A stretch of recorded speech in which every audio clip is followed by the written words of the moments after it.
इत्यादि लोकों में निवास करने वाले जो ब्रह्मादि देवगण हैं, हम मनुष्यों की अपेक्षा धम है, तेजोमय है, प्रकाशमय है। लेकिन भूलोक से लेकर के और ब्रह्मलोक परिब्रह्म माने ब्रह्मा, प्रजापति ब्रह्मा के लोक पर्यंत ये सब के सब हवा मिट्टी पानी से ही बना हुआ शरीर है। उनके शरीर में तेज अधिक है और हम पृथ्वी लोक के हैं तो हमारे शरीर में पार्थिवांश, पृथ्वी का अंश। अग्निलोक में अग्नि का अंश, तेजोमय लोक में अग्नि का अंश, वायवीय लोक में तत्र वायुवादिकम, वायु लोके वायुम शरीरम, वायु लोक। अब ये पृथ्वी से ऊपर जहां तक वायु है, इस वायु लोक के जो शरीर है उसमें वायु अधिक है, हवा अधिक है। स्वर्गादि लोक में तेज अधिक है, वरुण लोक के शरीर में जल अधिक है। अलग अलग प्रत्येक लोक के शरीर वहाँ के लोक में बने हुए पदार्थ से ही वहाँ के शरीर तैयार होता है। यदि जल है तो उसमें जलांश अधिक है, तेजस लोक का शरीर है तो उसमें तेज अग्नि अधिक है, और पृथ्वी लोक के शरीरधारियों के में पृथ्वी की मात्रा अधिक है। अतः पुंभी द्विजश्रेष्ठ। फिर कहते हैं कि देखो क्रमशः ये एक दूसरे की अपेक्षा, मनुष्यों की अपेक्षा देवता श्रेष्ठ, उन देवताओं की अपेक्षा महरलोक जनलोक में निवास करने वाले श्रेष्ठ, उन जनलोक इत्यादि की अपेक्षा तपलोक में निवास करने वाले श्रेष्ठ, उस तपलोक से भी ब्रह्मादि लोक में निवास करने वाले श्रेष्ठ होते हैं। फिर भी जो जहाँ है वहीं से अपने अपने कर्तव्य का पालन यदि करता है तो भगवान श्री हरि को बड़ा संतोष होता है। स्वनुष्ठितस्य धर्मस्य संसिद्धिर हरितोषणम तस्मादेकेन मनसा भगवान सात्वतां पतिः। हे शौनकादि मुनियों, अतः तुम्हें अपने मन को स्थिर करके भक्तों के स्वामी भगवान श्री हरि का श्रवण, उन्हीं का कीर्तन, उन्हीं का ध्यान और उन्हीं का अर्चन सदा करते रहना चाहिए। परिणाम ऐसा यदि करते रहे तो कर्म की ग्रंथि खुल जाएगी। स्वधर्म का पालन करते रहोगे तो भागवत सुनकर के अपने धर्म का त्याग नहीं करना, अपने कर्तव्य को नहीं छोड़ना। चिंदन्ति वो विदाह तस्य, फिर क्या होगा? इस तरह कर्म की जो ग्रंथि है वो ग्रंथि खुलेगी। अतः कौन ऐसा है जो कथा में इस प्रकार के सूत्रों को बताया जाता है, कथा से प्रीति न करे? अवश्य वह प्रीति करेगा, श्रद्धा पूर्वक श्रवण करेगा, रुचि पूर्वक श्रवण करेगा और सुनाने वाले की सेवा आज्ञा का पालन करेगा। परिणाम क्या होगा?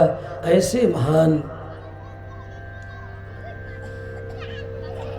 की सेवा करने से, पुण्य तीर्थ आदि का सेवन करने से, ज्ञानी जनों की सेवा करने से, सुनने वाले की आज्ञा का अनुसरण करने से बड़ा पुण्य होता है। श्रृण्वताम स्वकथाम कृष्ण है, पुण्य श्रवण कीर्तन है, और पुण्य श्रवण कीर्तन भगवान श्री कृष्ण को प्रसन्नता होती है जो हृदय में निवास कर रहे हैं। जब वे प्रसन्न होते हैं हृदय में निवास करने वाले भगवान अंतर्यामी कृष्ण, तो परिणाम जानते हो क्या होता है? हृदय में जितने अभद्र है, अभद्र भाव, बुरे भाव, बुरे विचार है, वो सब जल करके भस्म हो जा, ये सब का विधूमन हो जाता है। इस प्रकार जब वे नष्ट हो जाते हैं, नष्ट होते जाते हैं और भगवान के भक्तों की सेवा आज्ञा का पालन होता चला जाता है, फिर क्या होता, स्थिर नैष्ठिकी भक्ति प्रेम उत्पन्न हो जाता है। भगवती उत्तम श्लोके, जो भगवान श्री कृष्ण हरि हैं, उत्तम श्लोक हैं, उत्तमैः ही परमर्षिभिः श्लोक्यते गीयते उत्तम श्लोक श्री कृष्ण, उनके चरणों में अनन्य नैष्ठिक भक्ति, स्थिर भक्ति प्रेम उत्पन्न हो जाता है। फिर क्या है, पहले जो रजोगुण है, तमोगुण है, ये सब रज और तम के जितने भाव हैं, उससे उत्पन्न होने वाली जो भावनाएं हैं, काम क्रोध लोभ मद मात्सर्य इत्यादि, फिर ये धीरे धीरे करके शांत होते हैं और वह भक्त, वह प्रेमी सत्व में, ज्ञान में प्रतिष्ठित हो जाता है और प्रसन्न हो जाता है। इस प्रकार प्रसन्न मन से भगवत प्रेम योग से भगवत तत्व का पुनः विज्ञान उसके हृदय में उतर जाता है। परिणाम मुक्त संग हो जाता है। उसकी सारी आसक्तियां चली जाती हैं। मुक्त संगस्य जायते, फिर तो वह मुक्त संग हो गया। साथ में रहते हुए भी संग का कोई विष व्यापत नहीं, लिपटत रहत भुजंग, जैसे भुजंग लिपटा रहे फिर भी चंदन को विष नहीं स्पर्श कर पाता, ये स्थिति हो जाती है। और ऐसा होने के बाद फिर क्या है, विद्यते हृदय ग्रंथि, जो जन्म जन्मांतर कल्प कल्पांतर की ग्रंथियां पड़ी हुई है, विद्यते, सब ग्रंथियां खुल जाती हैं, सारे संशय नष्ट हो जाते हैं, सारे उसके पूर्व जन्मों के जो कर्म है वो सब कर्म भी क्षीण हो जाते हैं। और क्या होगा, फिर अपने ही आत्मा के आत्मा ईश्वर श्री हरि कृष्ण का दर्शन प्राप्त करता है।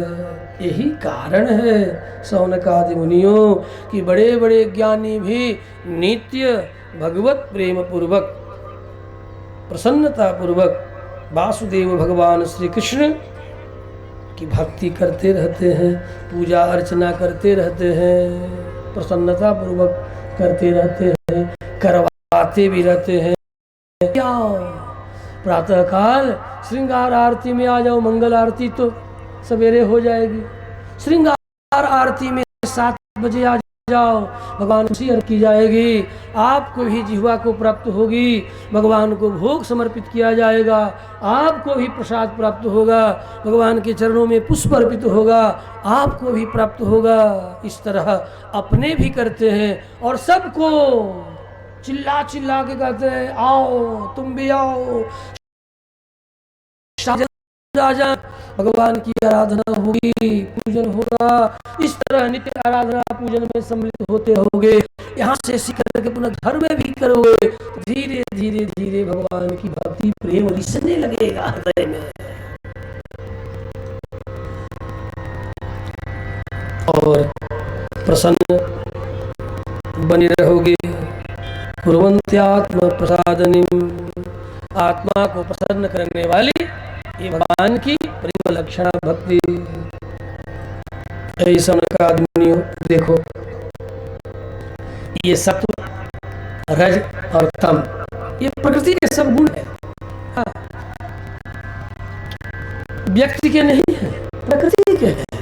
वो जैसा उसका आहार होगा, विहार होगा, वैसा उसका विचार होगा।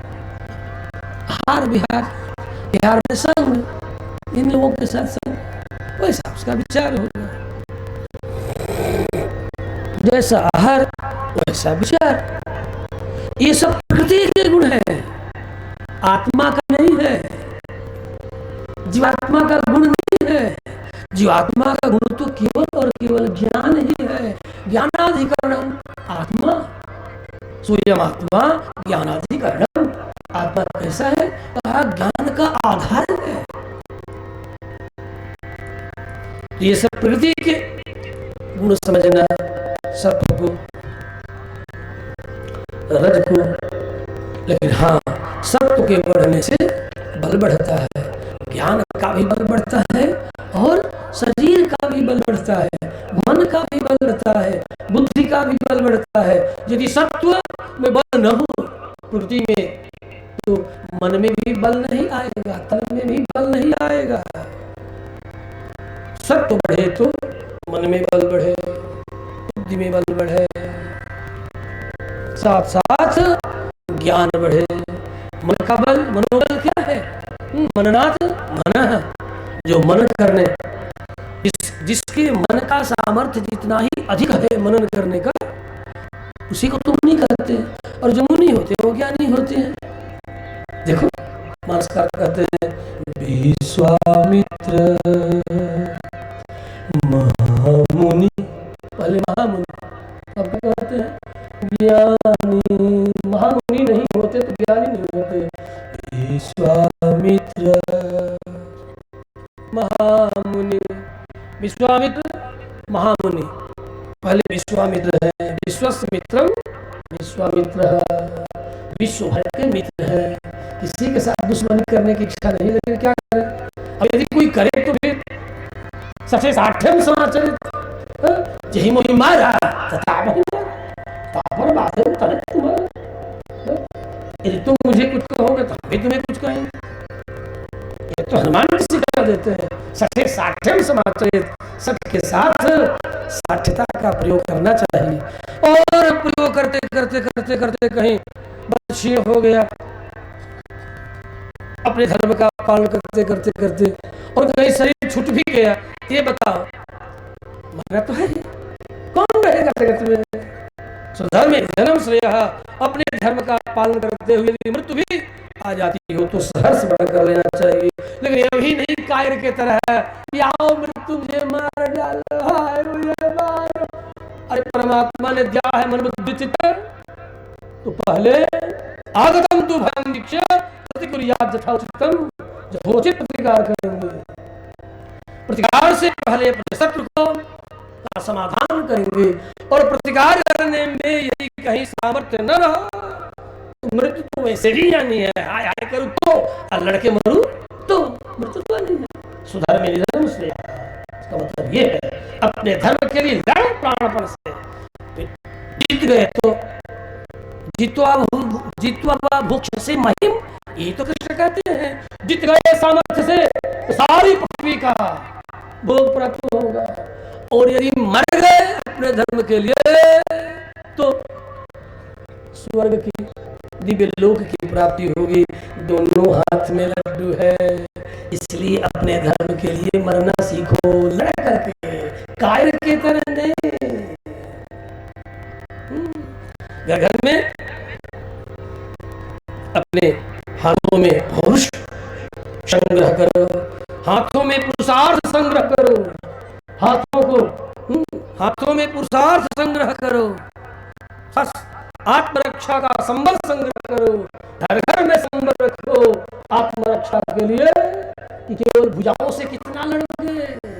राष्ट्र की रक्षा करने के लिए अस्त्र और शस्त्र चाहिए, और आत्मरक्षा करने के लिए भी ज्ञान विज्ञान के साथ अस्त्र शस्त्र चाहिए। तभी न्यास धर्म का आचरण करने के बाद भी हाथ में देखो 3-3 डंडा रखे हैं।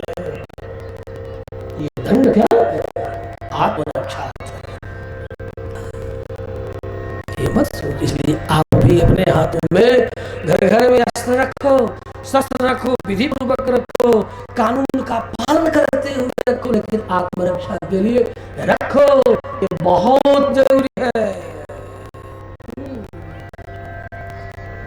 श्री कृष्णचंद्र भगवान के 1955 का कानून तुम्हें कायर बना दिया। इतिहास और संविधान पढ़ो, इतिहास का स्मरण करो, घर घर